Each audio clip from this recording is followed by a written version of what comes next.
இப்போ யோகம் அப்படிங்கிறது 300 வகையான யோகங்களை சொல்கிறார்கள். அந்த காலத்தில் இருக்கக்கூடிய ரிஷிகள், முனிவர்கள், சித்தர்கள் எல்லாம் 300 வகையான யோகங்களை குறிப்பிட்டுள்ளனர். அதில் பார்த்தால் ஒரு 25 யோகங்கள் முக்கியமானதாக நாம் அன்றாட வாழ்க்கைக்கு தேவையானதாக கருதப்பட்டு அதை பற்றி தான் இப்போ பேசிகிட்டு இருக்கேன். அதில் இப்போ பார்க்கறது அப்படிங்கிறது நீச்சபங்க ராஜயோகம்னு சொல்லுவாங்க. நீச்சபங்க ராஜயோகம் அது எப்படி வரும், யாராருக்கு வரும், என்னென்ன கிரகம் எங்கிருந்தால் ஏற்படும், இதனால் ஏற்படக்கூடிய பலன்கள். அதாவது கிரகங்கள் தம் நீச்ச ராசிகளில் இருந்தால், அதாவது மறைவு ஸ்தானங்களை நீச்சம்னு சொல்கிறோம். அந்தந்த கிரகங்கள் மறைஞ்சு போகிற நீச்ச ஸ்தானங்களில் இருந்தால் நீச்சம் ஆயிடுவார், மறைஞ்சு போயிடுவார். சனி 12 மறைஞ்சிடுறார். குரு எடுத்துட்டோம்னா லக்னம், அப்புறம் 4, 6, 8, 12 இதான் நீச்சம். நீங்கள்லாம் மறைஞ்சு போயிடுறார். அந்த இடத்துல இருந்தால் அது திடீர் யோகம்தான். புரிஞ்சுதான் உங்களுக்கு? அப்போ நீச்சராய் அவர் நீச்சர் ஆயிடுறார், மறைஞ்சிடுறார். ஆயினும் இவர்கள் நின்ற ராசிநாதன், இவர்கள் இருக்கக்கூடிய குரு 6ல் மறைகிறாருன்னா அந்த 6ஆம் இடம் வந்து செவ்வாயோட வீடாக இருந்து, அதாவது மேஷமாக இருந்து செவ்வாய் அந்த ராசிக்கு அதிபதி. அவர் நின்ற ராசிநாதன் ஆட்சியோ அந்த 6ஆம் இடம் மேஷமாக இருந்து அவர் அதில் ஆட்சி பண்ணியிருந்தார்னா செவ்வாய் உச்சமோ இருந்தால் கண்டிப்பாக இந்த நீச்சபங்க ராஜயோகம் அப்படிங்கிறது ஏற்படும். நீச்ச கிரகம் அந்த இடத்துல நீச்சமானது, அந்த நீச்சமாற வீடு வந்து அந்த இன்னொரு கிரகத்தினுடைய ஆட்சி வீடாக இருக்கணும். அந்த வீட்டில் அந்த கிரகம் ஆட்சியாக இருந்தால் இந்த யோகம் அப்படிங்கிறது ஏற்படும். இந்த யோகம் ஏற்பட்டதுனால் ராஜயோகம் அப்படிங்கிறது ஏற்படுமா?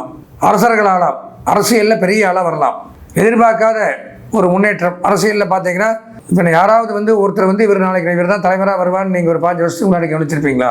இப்போ இருக்கிறவங்க எல்லாத்தையுமே எடுத்துக்கங்க. ஆனால் இன்றைக்கி அவங்க இருக்காங்கன்னா அவங்களுக்கு இந்த யோகம் அப்படிங்கிறது ஏற்படும். ஒருத்தரை குறிப்பிட்டு சொல்ல முடியாது, ஒரு துறையில் பேச முடியாது. அதனால் சில பேர் நீங்களே கற்பனை பண்ணி பாருங்கள், இவங்க இந்த இடத்துக்கு வருவாங்க அப்படின்னு யாருமே நினச்சி பார்க்காத நபர்கள் அந்த இடத்துல ஆட்சி பண்ணிட்டு இருப்பாங்க. அதுக்கு காரணம் இந்த மாதிரி நீச்சபங்க ராஜயோகம். நீச்சரான இடத்துல அந்த கிரகம் ஆட்சி. அப்போ அந்த மாதிரி அரசியலில் பெரிய துறைகள் இது எல்லாத்துக்குமே சூட் ஆகும். எனக்கும் ஆகும், உங்களுக்கும் ஆகும், மற்ற எல்லாத்துக்குமே ஆகும். யார் வேணாலும் எப்போ வேணாலும் அந்த அதிகார ஸ்தானத்துக்கு வரலாம் இந்த யோகம் இருந்தால். அனைவருக்குமே 12 ராசிக்காரர்களுக்கு இது சூட் ஆகும். நாமளே எதிர்பார்த்துருக்க மாட்டோம். இன்றைக்கி நான் நினைக்கல, நாளானைக்கு என்ன நடக்கும்னு எனக்கும் தெரியாது. இந்த யோகம் இருந்ததுன்னா நடக்கலாம், இல்லை நடக்க முடியாமல் போகிற காரியம் இல்லையே, எல்லாருக்கும் அப்படி தான் நடக்குது. ஏன்னா பிஃபோர் நடந்தது பூரா அப்படி தான் நடந்திருக்கு. நாளானைக்கு இன்னொரு 10 வருஷம் கழிச்சு எடுத்துங்களேன், இந்த பார்க்குற நீங்களே கூட நான் நீங்கள் சொன்னது நடந்துருச்சு சாமி அப்படின்னு சொல்லலாம் என்கிட்ட. அப்போ இந்த யோகம் இருக்கா அப்படிங்கிறத பார்க்கணும். பெரிய துறைகளில், பெரிய பதவிகளில், பெரிய போஸ்டிங்களில் சில விஷயங்களுக்கு படிப்பு தேவையில்லை, அதிகார வர்க்கத்துக்கு வர வேண்டியது இருக்குது. அதனால் நம்ம படிக்கல, நம்மள்ட்ட விஷயம் இல்லை, நமக்கு அது கிடைக்காதெல்லாம் இருக்க முடியாது. அந்த அரசாங்கத்தில் ஆளுமை திறமைக்கு அந்த யோகம் இருந்தாலே போகும். கண்டிப்பாக இந்த நீச்சபங்க ராஜயோகத்தின் மூலமாக பெரிய பதவியில் போய் அமர்ந்துக்கலாம். அதுக்கு யோகம் மட்டும் இருந்தால் போகும். கண்டிப்பாக இந்த மாதிரி ஒரு ஆசைகள் உள்ளவர்கள், அதுக்குள்ளே அரசியலில் இருக்கிறவங்க இதை வந்து நீங்கள் தெரிஞ்சுக்கணும் நமக்கு இருக்காங்கிறத. ராஜயோகம் திடீர் சம்பத்துனா செல்வம், பெயர், புகழ், வீடு, வாகனம், வசதி, பொருளாதாரம் இதெல்லாம் ஏற்படுமா? எல்லாமே திடீர்னு நடக்கும். சடன்லியாக ஒரு ஆக்சிடென்ட் மாதிரி ஆயிடுச்சிங்க, எல்லாமே நான் நினச்சே பார்க்கலைங்கெல்லாம் சொல்லுவாங்க நிறைய பேர். நல்லதும் சரி கெட்டதும் சரி. அப்போ திடீர் சம்பத்து, திடீர் பெயர், புகழ், திடீர் ஒரு பதவி, திடீர் ஃபேமஸ் இதெல்லாம் கிடைக்கும் இந்த நீச்சபங்க ராஜயோகம் அப்படிங்கிறது இருந்தால். இதுதான் இதனுடைய பலன். இப்போ இது நமக்கு இருக்கா அப்படிங்கிறத தெரிஞ்சுக்கிறதுக்கு என்ன பண்ணணும் அப்படின்னா, கண்டிப்பாக சொந்த ஜாதகம் அப்படிங்கிறது பார்க்கணும்.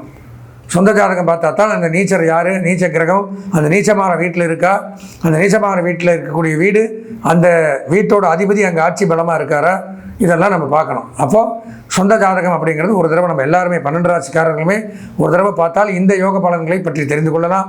எனவே நமது நேயர்கள் இந்த ஸ்க்ராலிங்கில் வீடியோவில் வரக்கூடிய அலைபேசி எண்ணுக்கு தாராளமாக தொடர்பு கொண்டு இந்த ஜாதகத்தை பற்றி நாங்கள் பார்க்கணுன்னு நீங்கள் சொன்னால் துல்லியமாக உங்களுடைய ஜாதகத்தில் இருக்கக்கூடிய தோஷங்களை பற்றியும் தெரிவிப்போம், இருக்கக்கூடிய யோகங்களை பற்றியும் தெரிந்து கொண்டு அதற்கு தகுந்த மாதிரி நம்மளுடைய அடுத்த ஸ்டெப் எடுத்து வைக்கிறதுக்கு சௌரியமாக இருக்கும், வசதியாக இருக்கும் அப்படின்னு சொல்லி இந்த பதிவை நிறைவு செய்கிறேன். எனவே இதை பார்த்த நமது நேயர்கள் அனைவரும் சகல விதமான யோகங்களையும் அனுபவித்து வாழ்வாங்கு வாழ எல்லாம் வல்ல இறைவனை பிரார்த்தனை செய்து ஆசீர்வதித்து விடைபெறுகிறேன். நன்றி, வணக்கம்.